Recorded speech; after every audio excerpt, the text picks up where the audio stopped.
ಹಿಡಿದು ರಾಜ್ಯವ ಕೊಂಡು ಹೆಂಗುಸ ಬಡಿದು ಪಾಂಡವರ ರಾಯರನ್ನು ಹೊರಬಡಿಸಿ ಕೊಬ್ಬಿದ ಭುಜ ಬಲವನೆಂದೊಡನೆ ತೋರಿದನೆ. ಬಡ ಯುಧಿಷ್ಠಿರನೆಂದು ಬಗೆದನೆ, ಬಡ ಯುಧಿಷ್ಠಿರನೆಂದು ಬಗೆದನೆ. ಕಡುಗಿದೊಡೆ ಕೌರವನ ಕೀರ್ತಿಯ ತೊಡೆವೆನು, ಅರಿಯನರಾಯನುತ ಸುಕುಮಾರ ಕತಿಗೊಂಡ. ಕೌರವನ ಕೀರ್ತಿಯ ತೊಡೆವೆನು, ಅರಿಯನರಾಯನುತ ಸುಕುಮಾರ ಗತಿಗೊಂಡ.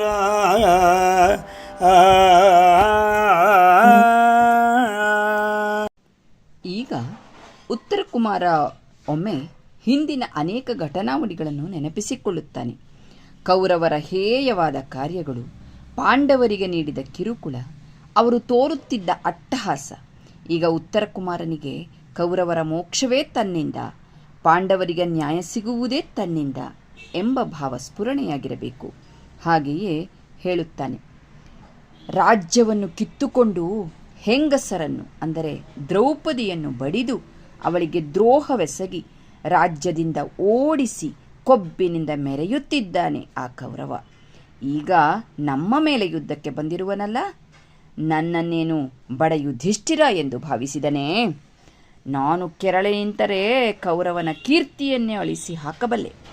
ಪಾಪ, ಇದು ಆ ಕೌರವನಿಗೆ ಹೇಗೆ ಅರಿವಾಗುತ್ತದೆ ಎಂದು ಸಿಟ್ಟಿನಲ್ಲಿ ಆವೇಶಭರಿತನಾಗಿ ಮಾತನಾಡುತ್ತಿದ್ದಾನೆ.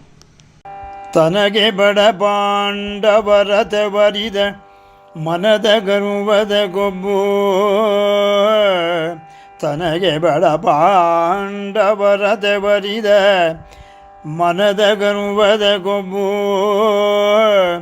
ಕಾಲನ ಮನೆಯ ನಾಳ್ವಿಪುದು ಅಲ್ಲದಿದ್ದೊಡೆ ತನ್ನ ವೈರವನು ನೆನೆದು ದುರ್ಯೋಧನನು ತಾ ಮೇದಿನಿಯ ನಾಳ್ವನೇ. ದುರ್ಯೋಧನನು ತಾ ಮೇದಿನಿಯ ನಾಳ್ವನೇ. ಹಾ ಮಗಾದೇವ,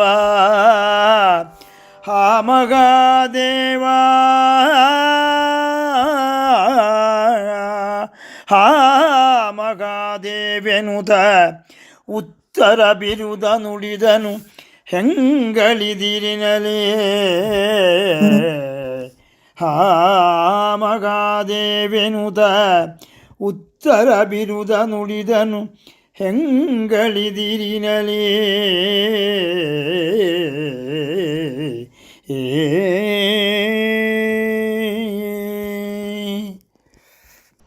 ಕೆಲವೊಮ್ಮೆ ಒಂದು ಗೆಲುವು ಅಹಂಕಾರವನ್ನು ತರುತ್ತದೆ. ತನ್ನನ್ನು ಎದುರಿಸುವವರೇ ಇಲ್ಲ ಎಂಬ ಭಾವ ಕೌರವರಲ್ಲಿ ಕಾಣುತ್ತಿದೆ. ಬಡ ಪಾಂಡವರನ್ನು ದೋಚಿದ, ಹಿಂಸಿಸಿದ ಕೊಬ್ಬು ಕೌರವನ ನೆತ್ತಿಗೆ ಹತ್ತಿರಬಹುದು. ಇಂದು ಅದೇ ಕೊಬ್ಬು ಅವನನ್ನು ಯಮನ ಮನೆಗೆ ಸಾಗಿಸುತ್ತಿದೆ. ಇಲ್ಲವಾದಲ್ಲಿ ನನ್ನಂಥ ವೀರನೆನಿಸುವ ಈ ವಿರಾಟ ನಗರದ ಶತ್ರುತ್ವವನ್ನು ಕಟ್ಟಿಕೊಂಡು ಅವನು ರಾಜ್ಯವನ್ನು ಆಳಬಲ್ಲನೆ. ಹಾ ಮಹಾದೇವ ಎನ್ನುತ್ತಾ ಇನ್ನೂ ಜಂಬ ಪಡುವ ಉತ್ತರನ ಪೌರುಷ ಮುಂದಿನ ಪದ್ಯಗಳಲ್ಲಿ ಮುಂದುವರಿಯುತ್ತದೆ.